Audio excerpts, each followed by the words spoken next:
Welcome back to Nick Lenz's Comic Corner, Classic Lesson Known Classics. This episode number 1870. Yes, 1870. And Doubleshot number 1764. Both these two trades are magic and based. Well, the stories are anyways. First up we have Justice League Dark, The Great Wickedness. Yes, Justice League Dark. And you're thinking, Nick, did this book end 2 years ago? It did. This book contains the backup feature for Justice League. Yes, Justice League had a backup feature when Bendis started the book, and this was the very title. Yep.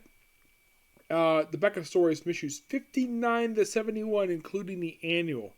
Now, Ram V, who was actually the last regular writer for the book, not counting 29, that was done by Andy Lanning and Ron March by the Endless Winter crossover, which is really good, by the way. Do recommend check it out. But Randy was the last regular writer for the book, and smart idea to basically have him continue probably whatever he was planning on doing with the book. Because here's the thing, the book just abruptly ended. Now, I've tried to ask, I did try to ask Ram V about why the book ended. He did not give me a clear answer exactly why. It just ended. Of course, he was thinking about this. Maybe, I'm not sure. Now, the annual itself is written by him, but it's co-written by Dan Witters, which I reviewed a few things by him. Mostly put I reviewed Batman Secret Files number 3. There's also his issues he did for Batman Legends. And that's it. Ram V just does main stories here. Mostly put Justice League Dark dealing with basically the aftermath of Dark Knight Death Metal. And basically it's them without Wonder Woman around. They are joined by two new members, Etrigan Demon and Ragman. Yep, Ragman. Yeah, and for some reason they have Ragman back in his pre-Flashpoint attire. Even though his previous miniseries, just featured just a few years prior to this, he was in a completely different look. Now he's back to the classic rainbow look. My guess is Randy probably told his artist, "Hey, can we switch back to the more familiar look, not the previous look he had?" Okay. Mostly it seems like Merlin is kind of evil-ish in this story, but this is basically a series of stories that we have here for Justice League Dark. It's good, definitely. I do recommend checking out if you're a fan of Justice League Dark. Check it out. And mostly put in a way, Zatanna takes up leadership of the team throughout these issues, and Wonder Woman does not technically rejoin the team in these issues. Also takes halfway through to feature Man-Bat of all people. I love the fact that Take the Champ is still here. Yeah, mostly put you still have the same lineup from Justice League Dark when the book ended. Yeah, pretty much the same lineup. No major change, except they just had two new members. And that was it. Just a damn good book. I get this book a 10 out of 10. Just really good. This book just came out just recently. Yeah, I was kind of surprised that they decided to do this. But it makes total sense. Oh, by the way, who does the artwork for these issues? You're probably going to ask me that. Okay, it's done by 3 different artists. Samit Kunmar, Eric Carmino, who's also the inker, and Chris Minkin, who's also an inker as well. Yeah, they see with the pencils and inkers. This artwork, the cover right here, this is by Paul Renard. Yeah, this is just really good. Dan Winters, the first 2 books he ever did for DC were part of the Sam Universe. I was correct about that. He did Lucifer and House of Whispers. He did just those 2 books, and that was it. He never did any more than that. Basically, he's probably with the company now for about 4 years for DC. But this is just really good. If you're fan of Justice League Dark, get this trade. You will not regret it because it's just really good. I just love it. Alright, moving on to Spawn Aftermath. This contains issues 302 to 307.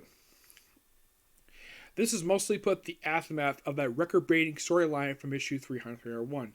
Yeah, the very next trade here. Yep. So yeah, I now own, for the current stuff that was released with Spawn the last few years, I own like 1, 2, 3, 4, 5th trade in a row for the current stuff. Yep.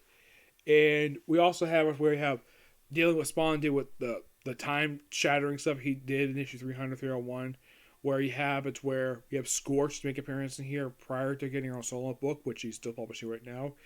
And despite the fact we have these people in the past and the present, I don't think Todd McFarlane has any plans to send them back to where they were. For a good reason. Their books are selling like crazy. Yes, people are loving the current era for Spawn.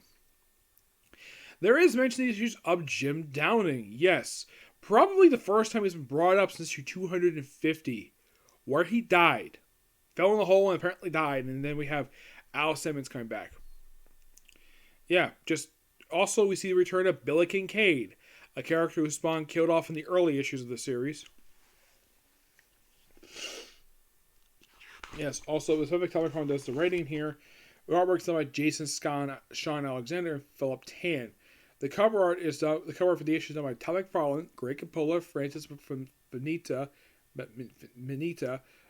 Sean Alexander, and Philip Tan. That's one of the covers. The other cover art done by Francisco Manita. Now,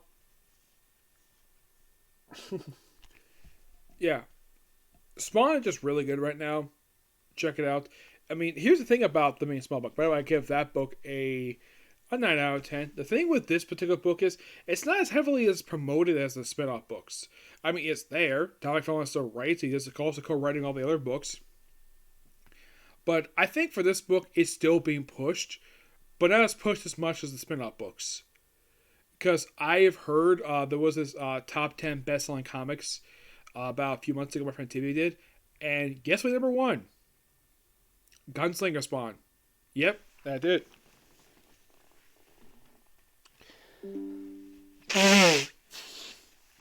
Yeah, somehow that made a list. But this book is still selling pretty well. And just really good. I enjoy it. I'm going to go review more stuff for Spawn in the future. And, well, as for when, do not know. It just basically went to my local comic shop, picks up a bit more Spawn stuff. When I saw the Just Like Dark trade there, I had to get it. Now, there was one trade I did get yesterday, aside from Just Like Dark trade. But I'm going to save that for a future video because that concerns a crossover that came out last year. And also features an annual for the book. Yes. So, this is going to be pretty much it for this particular review. Pretty much I'm going straight to Overlord as soon as I get the previous video uploaded. And, well, as soon as I get the previous upload, I'm going to go straight to Overlord. Okay? Next video. Bye.